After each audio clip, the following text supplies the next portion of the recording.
first of all, let me thank you all for making the spirit of today so fantastic. I really feel a massive amount of energy in the room, and I think it's because the right people are definitely in the room. From what we've heard so far, you are people who want to actually build a business. And I think from hearing from Juliana, which I don't know about you guys, I just thought it was the most incredible slot, because really that is the foundation of our business. The foundation is the self-belief, but on top of that, then we have to build a really good, stable, strong, secure business. And I really think that how we do that is getting the foundations right. So the first 90 days, now, if you've been in the business 6 months and you're thinking, well, it's not my first 90 days, the first 90 days are when you choose it. When you decide that, right, I am starting my business now, I'm going back to basics. And actually, if you're not where you want to be, it's probably because you just didn't master the basics first. So we're going to talk about that today. What did I do in my first 90 days? I was prepared. I already had mindset sorted, which I think for most people is 95% of the challenge. I knew how important it was. I'd been doing it for about 6 years before that, every single day, working on my mindset and self-development. So I was definitely kind of one step up the ladder in terms of starting your business with a bit of momentum, in terms of I knew what I had to do. I was really confident about what the opportunity was, because I stayed up all night. The first night I joined, you may have heard before, I stayed up all night, all through the night, watching the business presentation over and over again. Quite honestly, I had no idea how the marketing plan worked. I didn't understand it. The percentages confused the life out of me, but I learned it parrot fashion. Once I said it over and over and over again, telling everybody about the business, I was then confident in what I was explaining. So by staying up, pulling that all-nighter, if you think about that, I probably put in about 15 hours of revision. And when you think of it, have you put 15 hours into learning your business? 15 hours into learning that business presentation, so that if you wake me up at 2 o'clock in the morning and say, Emma, do a one-to-one, I can rattle it off like that. In fact, all I need is a piece of paper and a napkin, and I can do a really great one-to-one. You've got to be that confident. So if you decide that this is going to be the beginning of your first 90 days again, make sure you learn how to present the business. I was really enthusiastic, and you have to be. Going away from here today, this enthusiasm, you need to remember it. So give yourself a little voice memo on your phone, how you feel when you leave this room. It almost feels sometimes like someone opens the curtains and says, what have you been so scared of? You're not on your own building a business. There's all these wonderful people that are doing it as well. They're all just like you. Why can't you do it? The logic steps in. You're like, hang on a minute. She's quite shy. She's just like me, and she's been on stage being recognized. I can do it. Send yourself a voice memo, and those voice memos are really great for the days where you think, oh my gosh, how the hell was I so confident a week ago? I was a diamond manager on my head a week ago. I was going to go out and rule the world in forever. And then today I can't even speak to anybody. Listen to that voice memo. Remind yourself of why you felt so confident, why you felt so proud to be with forever, why you have to make it work, why you have to achieve your goals. Send yourself a message that you can revisit should you have a bit of a wobble at any time. I was very proud to be part of Forever, because I don't know if you know, but I researched it for 4 years before I actually joined. So I wasn't very quick on the uptake. I didn't really understand it. I kind of turned my nose up a little bit at it and thought, I'm a police officer, why would I do stuff like that? I was scared because I'd never sold, recommended, whatever you want to call it, anything before in my life. And I thought, I'm just not one of those people. I'm not very good at that. I won't be very good at that. But as Jules said, when you forget all that, you put it aside. You realize the goals that you have, and you are prepared to learn, and you're prepared to get some new skills. Then anything is actually possible. And when you put in the work in, you'll see the results, and so you'll get more confident in it, and you'll do a little bit more work, and you'll see a few more results. And that's when you start gaining some real traction in your business. I was inquisitive. I was one of those annoying people that asked every question. I love it when I get those people in my team because I know that they are ready to go to work. And yeah, they know now, because a few of them are sat here today, very successful FBOs actually, because they asked everything and here she goes again. Every time I met, oh, another question. But actually, underneath I'm thinking, I'm going to watch them. Because you know those are the people that they're keen to learn, they want all the information. What Juliana very cleverly did with me was guided me in a way that I could find the answers myself, which made me a really good leader. You know, if she'd have just told me the answer, it may not have stayed with me. But she was able to guide me where I found the answer, got the answer, never forgot it, and then was able to coach other people to do exactly the same.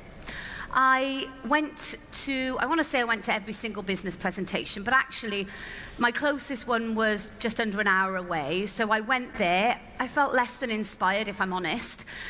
And Juliana told me, get yourself to the Wales BP. It's an amazing BP. That's where you'll learn how to present it. And I did. I took myself off on a 7-8 hour round trip. I was 38 weeks pregnant-ish, something like that. And I drove after work, got in my car, went down, watched it, was absolutely blown away. I saw Hugh and Jeanette present that and thought, okay, I'm really starting to get this now. And I knew that I had to be at a BP every week. There wasn't one that close to me, so we started our own. Do you see the conviction, the confidence, and even though I was, faking the confidence a little bit because I was actually really nervous, but I knew what I needed to do. I needed to take responsibility. I loved success stories, and actually the massive growth we've seen in Forever is only as a result of a quick succession of a lot of success stories. And that's how you build your businesses quickly, slowly, steadily, is by success stories within your team that you can account, on a personal level to the person you're speaking to. We've just seen Faces of Forever. It is an incredible tool that none of us have had before. And if you use that well, if you're talking to enough people to show them those kind of stuff, you're going to be doing great. I actually only had one planning meeting, I think up until Soaring or Sapphire. I sat down with Jules once after that. Not because it wasn't offered, not because I wasn't supportive, but I didn't want one. I didn't have time to sit down and plan my business. I knew exactly where I was going because I had those strict goals. So as soon as Juliana showed me how to get to supervisor, I knew exactly how to get to manager. I knew exactly how to get to soaring, because it's actually just teaching people how to get to supervisor, really. So all the supervisors we saw on the stage today is no different. You just keep going for supervisor again in new. That's it. That's all you have to do. It's really basic, our business. And when you're underpinning them with these foundations, with these steps as you start your journey, when you're really ready to take it seriously, there's no end to what you can achieve, but you've got to stick with it. Self-development is massive. You've got to work on your mindset. You've got to be interested, and you've got to be interesting. When you're meeting people out and about, you've got to be interested in them. And you've got to be interesting. You've got to have a little story to tell. So just start asking questions. I treated First Steps to Manager like my Bible. This business would be really complicated if we didn't have the tracks to run on, because you'd be thinking, where do I put my attention? What do I do now? What's the next step?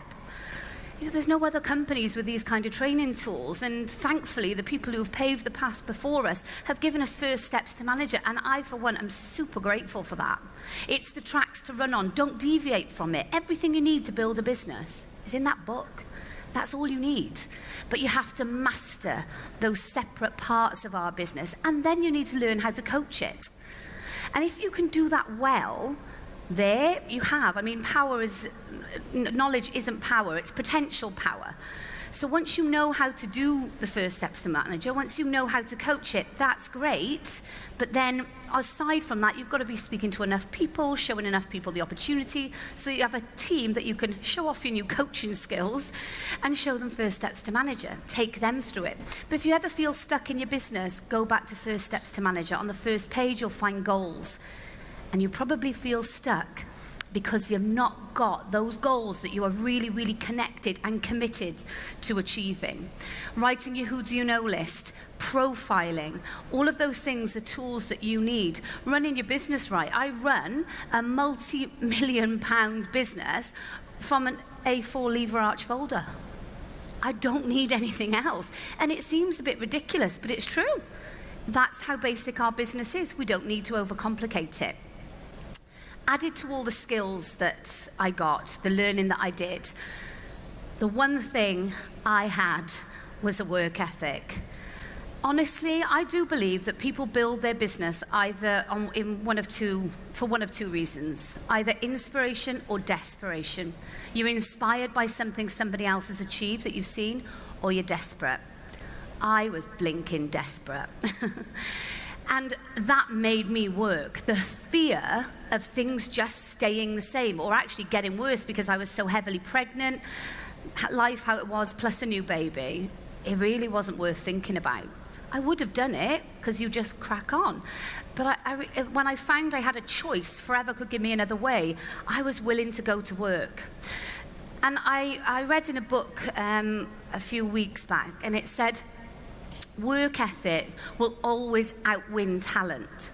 And I didn't really know what it meant, so I started Googling and did some more reading. And it's true, you know. You could have the most natural talent to be a networker.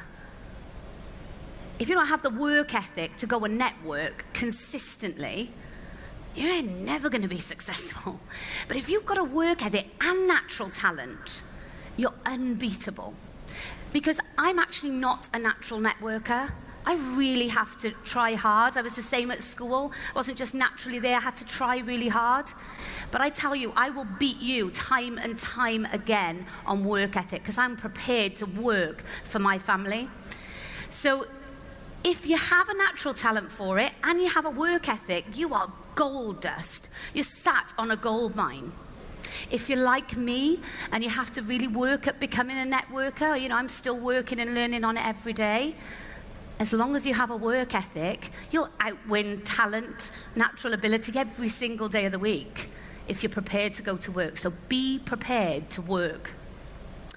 Because all of these things combined together, if you can get them in your first 90 days, you really are really setting good, strong, stable foundations for not just a great business, but a phenomenal business. It is all about learning the basics and putting those foundations into your business that will not just last your lifetime, they'll last your children's lifetime and your children's children. And I can honestly say to you, hand on heart, I've traveled around the world a lot with Forever, and I've spoken to a lot of Forever business owners. Nobody that I have come across that isn't part of QLS or part of, you know, some UK downline has the structure that we put into our businesses. And that is why our businesses will last a lifetime. So you guys here today, you are in the right place amongst the right people. You've just got to get the right work ethic, the right goal set, and get the right skills, and you are on a fast track to success. I wish you all the very best of success and look forward to welcoming lots of you onto the stage next Success Day with your huge promotions, I'm sure.